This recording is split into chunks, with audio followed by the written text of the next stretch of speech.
Si yalo ndende boye banze mango e marka makamu ba vie ezalatin papa tablo ya beta 7 jours na Olympia maman Betty Masikini kuti koloba kuti wana kozali palais na ye alanisa di lundi au samedi ba beta ka rumba musique ko ngomo kufa ko ngamba fertilité ya ba vie ozo beta ba vie mais concert ngo beta ngo wapi est-ce que bo beta ba pa fa ba $100 $300 ne le roi de la forêt beta ka valeur pe musique Robin Mundi bunda mona beta concert ngana ko lobela yiti na zolo ba en général ce ko beta ba concert il y a 10 personnes 20 personnes ba concert à 3000 francs 2000 francs.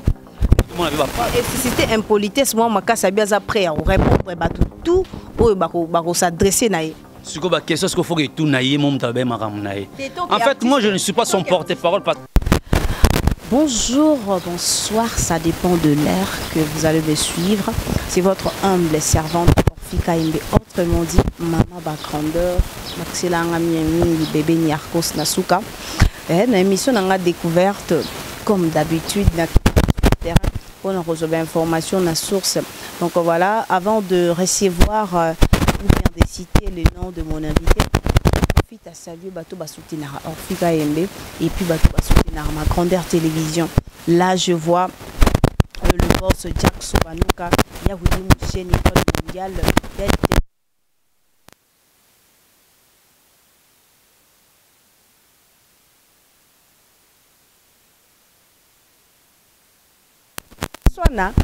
Choco Mirbolan. Donc voilà.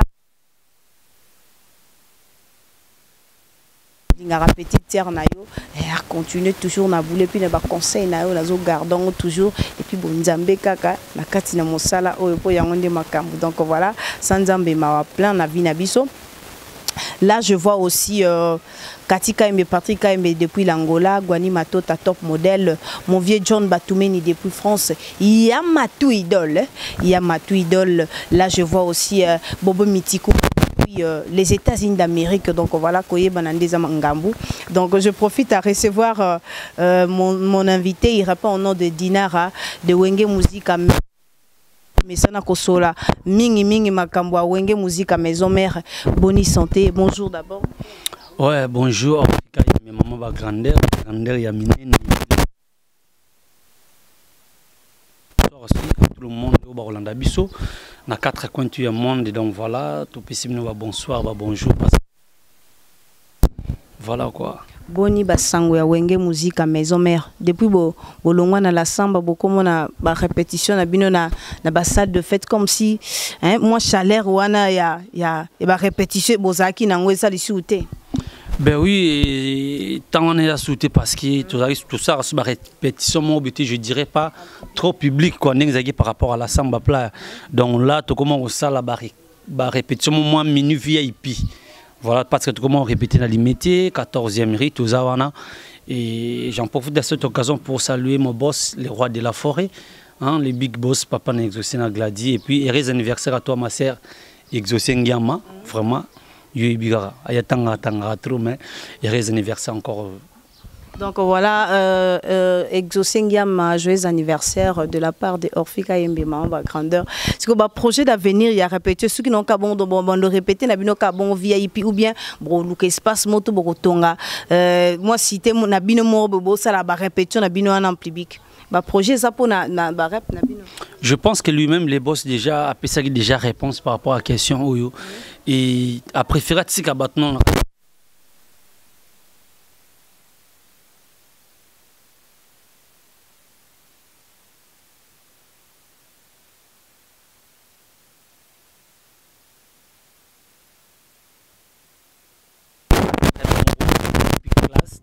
Bien zalara mais surprise eza bozango bakalaka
o banda bomwanga na o nayebaki tete okoki kotika ngai na pasi ya londende boye banzembo ngo emarka makambo ba vie ezala te papa tablo ya beta 7 jours na Olympia maman Betty Masikini kuti koloba kuti wana kozali pale na ye alanisa di lundi au samedi ba beta ka rumba musique ko ngomo kufa ko ngamba fertilité ya ba vie ozo beta ba vie mais concert ngo beta ngo wapi.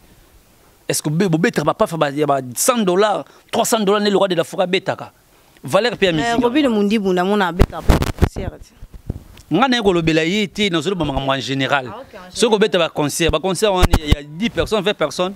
Ba concert à 3000 francs, 2000 francs. Tout le monde avait pas. Et si c'était impolitesse moi makasa biaza prêt à répondre ba tout ou ba s'adresser na. En fait, moi je ne suis pas son porte-parole parce que dans le bilan, place la musique, artiste, tu réfléchir, tu intello, tu se comporter comme un rien. C'est pour cela les gens nous qualifient toujours comme des évangéliens.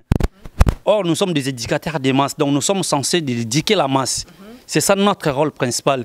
Mais au contraire, nous sommes là seulement pour détruire aussi la masse, au lieu d'éduquer la masse. Mais toujours, ma masse, on a bobungi moi trop. C'est pour ça que la Bible nous dit que mon peuple périt par manque de connaissances. C'est ça. C'est manque en fait de connaissances. Tout le monde se faire voir, que biso. Or, koye bayamutu. Eza koye bayanzambeti. Yozo bulunga roble na ibiko ya ofi. Or yosko zandi héros dans l'ombre. Yo to mona nyos tu ya Bible bike o to zongengeza na ngolote. Donc tout tikola na makamwana o ibika sara musana e bien. Sala musana o bien ko s'occuper na ba gauche droite na ba fertilité modèle ba bassesse. En fait to sande musala o armo ya bien, bato ba roya na sima ba biso comme ba modèle na ndenge ya bien. Aujourd'hui là biso tozo imiter ba les rois de la forêt comme modèle à son ratal ko polémique ta finira batoté. Voilà les exemples. Mais un artiste qui prétend qu'il est aussi un leader, mais aux autres tenir des propos moraux trop vulgaires, je pense que c'est une normalité. C'est pour cela que l'apôtre Paul disait que imitez-moi comme votre modèle. Comme moi, j'avais imité Christ. D'accord? Ce n'est pas moi qui vis en Christ, mais c'est Christ qui vit en moi. Donc, Moussala n'est pas Kati Nabiso. Et non, c'est que Kati ya Moussala.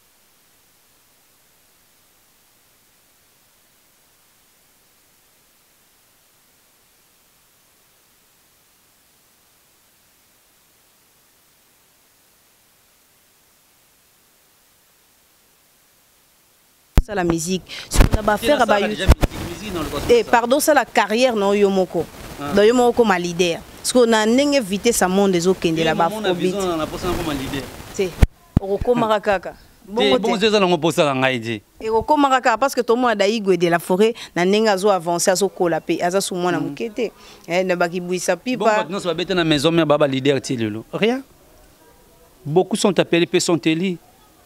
Mais belé pe balonga ba komba leader. Voilà. Il y en a ceux qui beaucoup sont appelés personnes télé. Grâce à ça différents. Au moins on a 12 tribus d'Israël. Chaque tribu a un rôle nango. C'est pareil avec nous les artistes. Nous deux en a orchestre bon on a destiné à vinae. Au moins batu musu basala succès ka ba ça succès. Mais bazalaki biso beton batu musu ba ça succès biso beto zalaki. Mais toi non ça succès.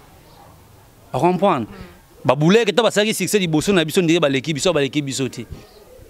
Timba batimbela si ko nga yongo pena no phrase na question na kuno na sisito katinga olobi makam na yo mais nga na zongi suna question nga affaire ezo comme affaire ya ba vue ya ba afrobeat o mote ke rumba na biso ezo perdre peu moi qualité nango et perdre moi valeur nango ni no ko loba pona musique programmation musique pakata oui mina le monde a facilité na ligne na suba musicien te na komika featuring na kingani et yo posa na kati ya tout le monde peut igwe de la forêt bani ko beta pe ba featuring mote ke bino boko ma pe délaisser petit à petit déjà fit na vie eza mabeti tout ça na posa un plus na vie tant d'ato que na déjà classe toke ko apprendre déjà featuring pe d'ato salarati professeur à transmettre yo o yaza na ngo kati nao vous comprenez en fait featuring eza échange de culture ngana pe si yo na apporter un plus tango yo pour apporter un plus c'est pas nanga c'est pareil na vie eza pe featuring Auto salaka.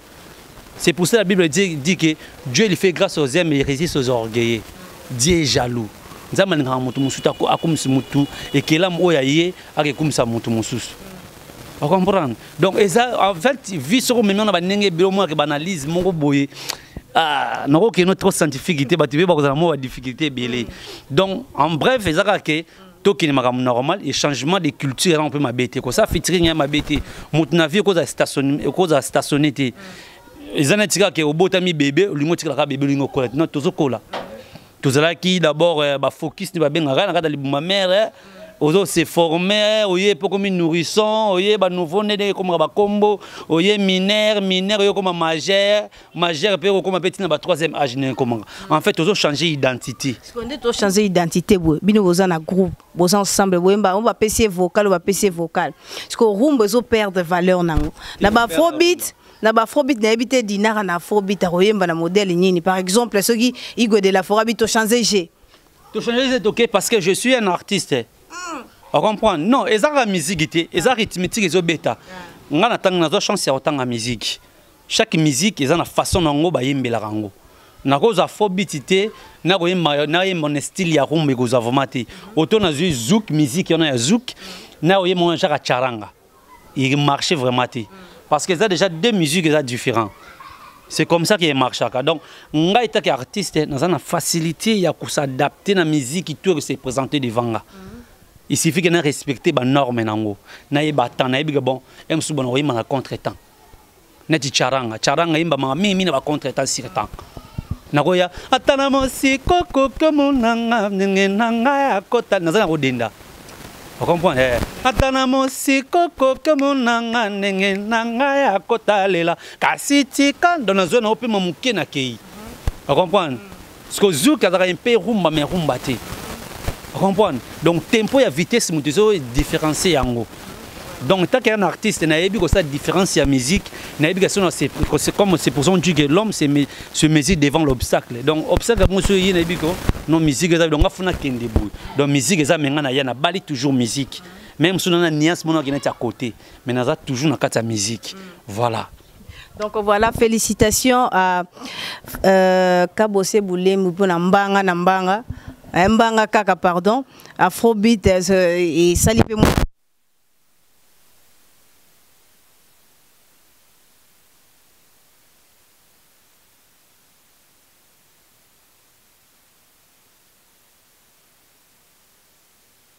biso ya libanda mais bon mais mango siko pona biso za ko ba baksa 1+ na ba rumba na biso. Yo qui formidable était. Afrobeat moizana joli joli joli joli Lusaki Vana joli joli joli aya déjà na bloc de yakala on comprend dans bloc de so swelelié moi ebimi bato ba komyo la muka aya ka na bloc aya na ba waka waka waka waka waka waka chéri nanga Joya omerita manalo toko nalinga kayo na motema tokende Côte d'Ivoire toko koma tia unde ça c'est bon ça j'adore les rois de la Fouda yemba bloco donc trop d'avance en fait c'est pour ça qu'on dit qu'il y a rien de nouveau sur le soleil. Donc makambo DJ Salama nango ton bibliothèque né à makasi ya musique à Congo donc tu comment ko exploiter yango félicitations pe na bon ko bazo emboîter toujours les pas mais biso dana trop d'avance quoi. Avant de féliciter Baninga, il faut voir plus au Memi Bisso Dinara. Ben oui, je suis un bon avocat. Il faut que d'abord on se défendre à côté de Bisso. Wenge musique à maison mère, nous sommes riches en tout. Oui, riches en tout, mais voilà. D'abord esprit Wenge wana, il y a nous continuer quitter la barobine, quitter banane, les autres pesa. Esprit Wenge c'est esprit impolitesse. Esprit Wenge c'est esprit ya bana o bakenda classe so tali ba histoire ba les rois de la forêt tant bazaka na bon chic bon genre ya 4x4 bango tout ba ki bana ya classe mais ba betaka musique bazala ki ba déléganté ya moni ke lelo musique ba moderniser ki ya mona ndenge moko boy par contre ko mepe na posa mona ke beta musique ba peut exemple ya Wera comprendre voilà gradué en marketing na IEC. Par contre, ça fier. Biso pele tu as un diplôme, tu as une université. Donc tu as un modèle. Mais belle pas un modèle ici. Baba parvenir na kata mona nduli. Tellement à côté mon duma ganga pas quelque ana akomi ce ko ya ganga ngo ya mo ba kuni ba impolitesse. Ba comme ko se permettre ngapi na ko manquer, ngapi na ko sala boye. Tu comprends? Donc, il y a l'éducation, il peut besoin. Voilà. Mais tu défendre grande vraie cause. Tu as banana mais tu défendre vraie cause. Dinara le bela maramanzambe trop. Au sein de l'église. Tu as banana tu évite avant ngana to botama tu as déjà projet. Tu as projet en Zambie. Il y a un Zambie qui a créé l'homme à notre image. Tu as projet en Zambie. Mais Nzambe robinga na mutanga ça qui péché dans le jardin d'Éden. On comprend tant va détruire arbre de vie. Ndem de la chasser dans le jardin d'Éden. Donc le monde est ténèbres, il y a trois principes, et le monde est éternité, il y en a trois principes. Expliquez ce trois principes. Expliquez ce. Mais obéissance, péché, iniquité. Iniquité déjà injustice. Alors pas une injustice c'est cause à ti. On comprend? Obéissance déjà, désobéissance. Et pas un Zambie, comme Satan a désobéir na ordre ya Nzambi. On comprend? D'abord, il y a péché, déjà, parce que la Bible dit que vos corps est le temple du Saint-Esprit. Il ne faut pas que tu sois yango. Voilà, trois principes, il y a monde, il y a ténèbres. Mais ce que tu as dit, c'est que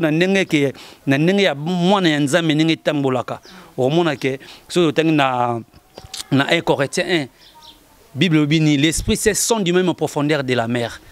Que veut dire l'esprit? C'est l'esprit des prophètes. À comprendre?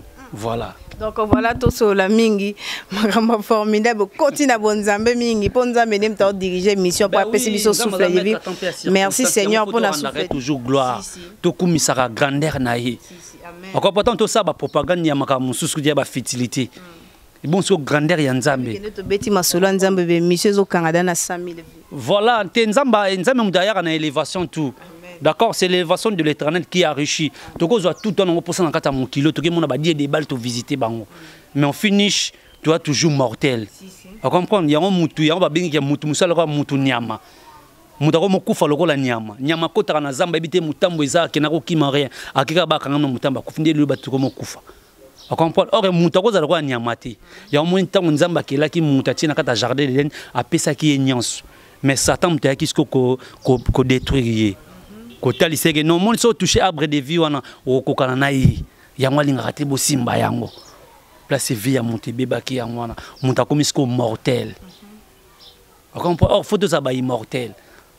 Tant que tu es mortel, tu es mortel, tu es mortel. Tu es mortel, tu es mortel. Tu es mortel, différence ya nangote. Nyama ko kufa kaka boy, mutu pa ko kufa kaka boy. Manque ya bozangi boyebi. Voilà. Dina comment nous pasteur ko? Te ngana zala déjà en fait kozala kosela Nzambe lubiga te faut assumer rôle mon boy. Vous comprenez? Obi ko kosela Nzambe pe, moi bon Nzambe ozoloba soko lobango 40 muta oyemba te mais c'est ça que ezaka kati no yongo bimisaka et chanzo pe ata coutrement. O kanga kitambala te. Non, il y a beaucoup de le na ka pasteur moi azote alobi oyo to raisonner uta na kati ya motema yango bima libanda so moyo mutabeti tatouage lati libum libanda za yaki ba posa kati na ende bimi libanda mais sikoyo biso comment elo moto lobaka o Nzamba talaka atala motema siko motema wana o Nzamba otala omona siko na kati ya motema ngo yo bimisi ba sentiment na oti libum libanda c'est corps est mortel. Corps est mortel. Mais esprit koufarati. Mais corps est mortel. Corps est koufa. Il écoute ma belle pour mais esprit est koufati. Tu comprends? Voilà, moi na vie tu en as deux dons. Tu as un don charnel et puis tu as un don spirituel. Tu as un don charnel, tu as un don spirituel. Donc corps ne vivre, ils ont un don nango. Mais don spirituel il pesa. Ils ont un moment nango se manifestaka. Tu comprends? Les gens qui se manifestent.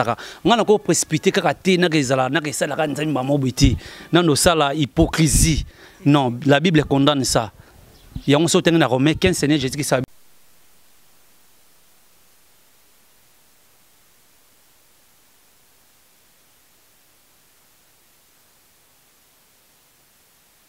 Jésus-Christ, tant qu'il n'a pas senga mai, moi ça n'a pas été rapide qui mon Nzambe mai.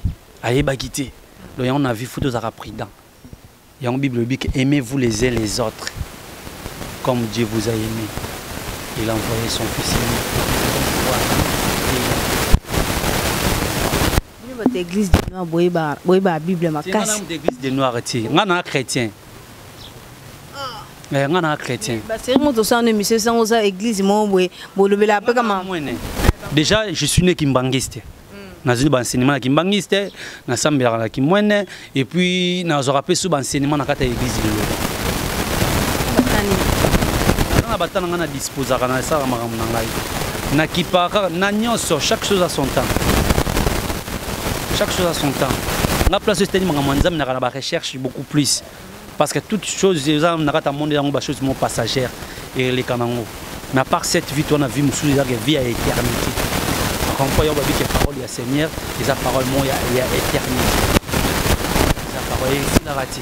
Yango sori tanga na ba ligue au moins que ligue de la loi a comment trop parfois il y arrivé Seigneur Jésus-Christ ba baptême né. En fait baptême ba parler sur Seigneur Jésus-Christ avant même écoute kaya. Amen. Donc voilà. Est-ce que Dina rappelle ça na ba ton otanga ba Bible est-ce que ça peut na ba ton comment puis ba nzembu ya yo moko puis ba propre chanson. Ouais, ils allaient parce que tant na sagesse et intelligence au Salomon Senga on après na méthode wana parce qu'avec la sagesse et l'intelligence na na capacité aux alliances na aux je suis capable. Combien de chansons? En tout cas na ebité monsieur Ekimara monsieur Zara musuna komara musuna enregistraka. Mais tant na nzambi apesa ngai pe esprit wana mélodie na inspiration. Ok, ma question au combien de chansons bando comme ils ont ndebele ils vont créer un album donc ma chanson il y a des titres single ndera moko single za moko en English single ya moko mais biso to oh non ça single maintenant na 3 chansons ils ont un bon rythme congolaise quoi comme aussi il faut le dire et ça tout le banner voilà tout le banner mais single za one single za moko donc ce que il y a mon mission comme Maxi album voilà blo moi comme ya babou ba chanson no komaka pour un jour yo mo poko ma leader to so igwe de la force nga batu ba tsanzembu otenzembu na kati album. Je pense que Seigneur Jésus-Christ tanga na mokila ya pona ye mokoti ayaki pona batu nyonso wa bigala ngo donc c'est pareil avec moi banzembo ya musuna sala rezaka pona ngai mokoti na ko bango pe pona mutu musupa yembi ngamo pe na ko yemba pe pour que édifier pe batu misusu par rapport à la réalité voilà. Tu répondre à la question là. Pour répondre à la question ngati. Na répondre à la question Jésus-Christ on a barana parabole. C'est pour ça que ça va en vérité je. Si vous préparez donc moi sujet à Saint-Esprit on a tout cela na bosuni na moi banoke na molimo mingi to cela na musuni. Parce que on compliqué bato ba otala biso. On nyokola bango na molimo so cela fa comprendre mbala moko. Et dans une dissertation totanga banchiki to yatina ba 6e des humanité to sala ba dissertation to mona ba sujet ba pesa rabiso et du tout les sel tédéra bana ko décortiquer yango comprendre éduquer femme c'est éduquer toute une nation on reconnaît la brasser fou il y a tellement beaucoup de sujets za ba pesa sujet mais yo mo banisco ko développer on peut introduction on peut développement puis on a conclusion donc chik zo tanga banchiki ba mbremati nazaka déranger na chiki mais qui vraiment parmi ba femme ba élève brillante je fais partie licencié gradier bon moi na D6 mais un peu aussi universitaire parce que j'avais fait 2 ans à l'université. Ouais. Ça qui cassé mbongo finance ou bien qui t'était quand ndenge za musicien. Ngai na kata nchiki eza ngo financité parce que mère na futé na ba nchiki na maramutu. Soutien vraiment zalaki. Mais au moins le Seigneur Jésus-Christ tant que aux apôtres chaque apôtre a qui une place naé. On comprend et ça Pierre tika koloba mbisi okozasko pécheur d'âme. On comprend Pierre a satandaki na ngoti. Donc chaque apôtre Seigneur a qui une place naé. C'est pareil avec moi. Nga bano tanga banchiki musique na bande ko calculer yango tina vinanga. Je n'ai jamais calculé qu'un jour ngana kozala musicien. Qui n'a comme appelé na niveau moyen. Nga ndo ka kelmo banchiki nanga.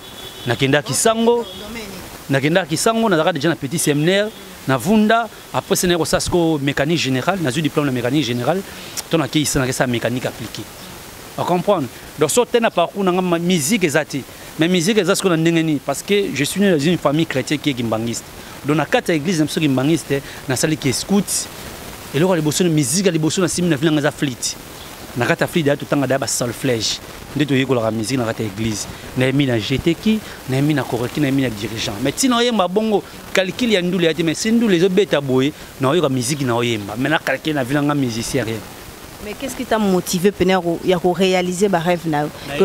Faut na s'adhérer dans l'orchestre et là on est motivé. Et là on boy puis nanda ko ba compliqué nga été ta ba timé na ko beta musique ba compliqué nga ba souhaiter nga bonne chance. Et là on est motivé que aux une décision na ko ta pas terana musique moi ya bongo bongo. Si na pe na internet na kuta na masalanga mo be Chic Billy na PC mo dans na Hollande je pense. Chic Billy na PC mo tous appels acoustique no masalanga et ça la biso bien comme frère en crise masalanga Chic Billy mais collaboration na biso de quand on a raté ça sera toujours voilà. En fait na no yemba musique mo bongo tant to yem na yem ce qu'on matadi na famille sous ya mère to kuta suna masalanga parce que Chic Billy a mon matadi ngai famille mère eza basé beaucoup plus na matadi et puis boma. Donc parce que mère n'a pas bon tracé. Betara tourna ba dégâts Schengen que je sais. Voilà, famille n'a pas ce que rentré au côté wana. Mon dame peu moi qui nous sommes au pays donc on comprend que tu vas côté wana. Voilà. Ce que on a accès ma bon on a ekin ndule la nanga mais c'est intéressé dans côté. Il y avait un ami au Tobanaro bétané pas tu sais un chic, yem de Doumer Jimmy. Atare pas JDT, me de la encore pas JDT. Kenon nga on a un chic na ba birmani na biso kakao. Tenga no kena nganchi ngalo ke nchiki sante na uti rep na pa jilete o wap ayebi singa bina kalikila ngo petit lepi na ki una ke sa test na yimbi na nga bongo bongo ngana zo na kunde na yimbe bongo na marqué bango na yena nga apusu ba 4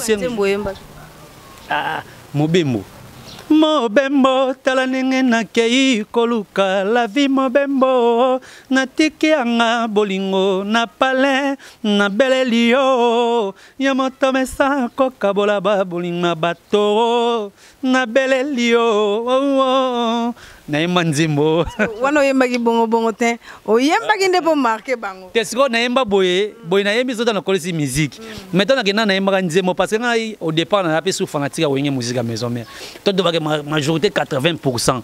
Donc je fais partie, il y a des fanatiques à wenge musique à maison mais non linga wenge musique à maison mère trop.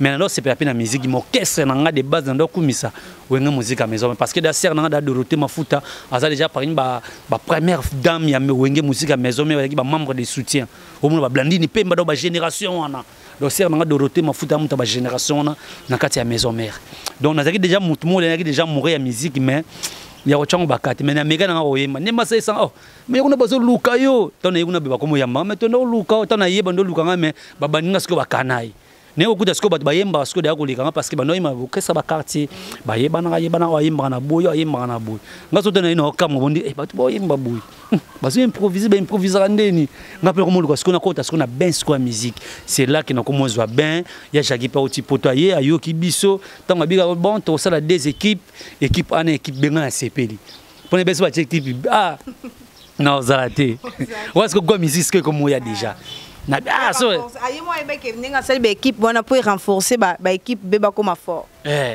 wa pe no dayo ki biso te premier jour atanga ye ba présenter biso na butu ba ministère bango yo mais to beta da conseil mo na poto pa mon orchestre ninga répéter mais ba sala nga pe ka ba kanai ba no linga nga ide tant ayi le bibonga ce qu'on a sipi na nzami na kati ba chaka équipe mo ba bilongolanga te équipe be quand même dans un souffle équipe bête comment changer ma place tant ba pèse sur placement dans ma campagne ba puis mener adresse ba pèse tout le monde adresse il y a place qui orchestre qui répété dans ma campagne côté de la crevette na Saint-Luc na sekuna menga ba boko pesa ngai ndina tie gelo mbamaleka jile bien puis menanga pour nini or ba ya ba kotinga ba betinga sur 12 net ba na maison mais 12 te bo pesa adresse c'était ba pèse nga pe adresse na landi tikuna tona yaka na tina yaka bongo vena maboki malbono jamona ngai a sepela na nga petit moyen mara bien pour de ça test en plein air na magasin place la joie pas Francky qui bam 9 mm tout ça test ba mi c'est to na oyemba public ce que voter bango ngasko na na oyemba ndeni so ngasko ba beta rythme ya école bo improviser wana mbala liboso na vie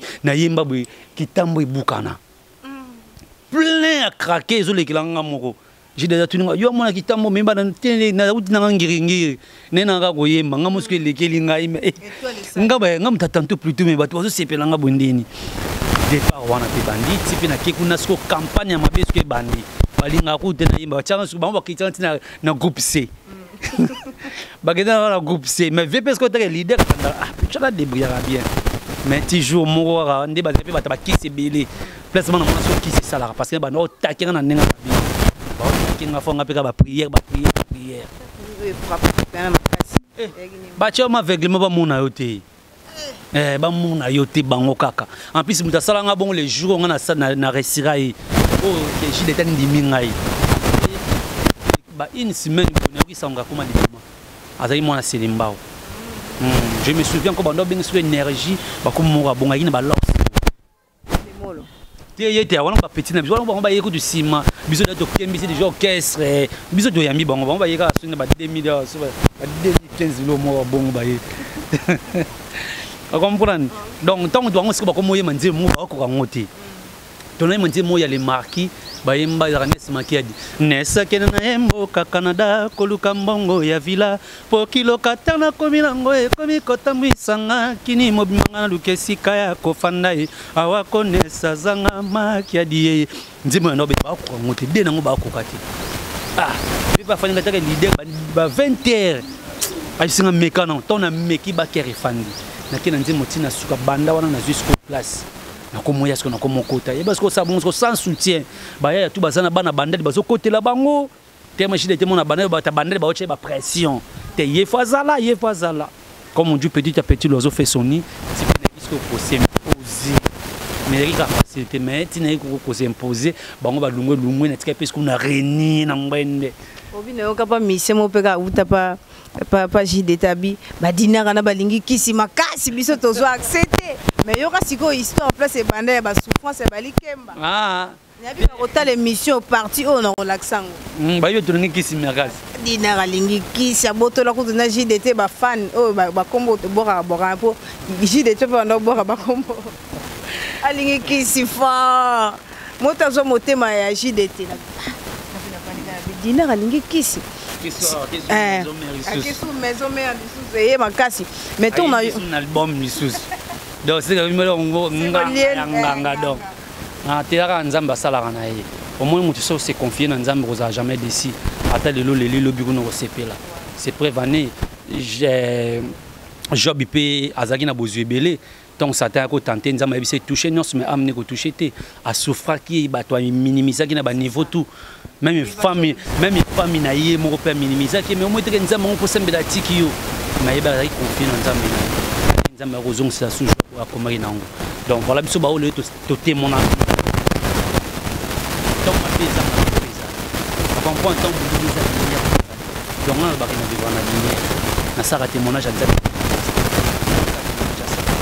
vous avez dit que ça a été publicité, trop. Au banda de jeunesse, c'était Apocalypse.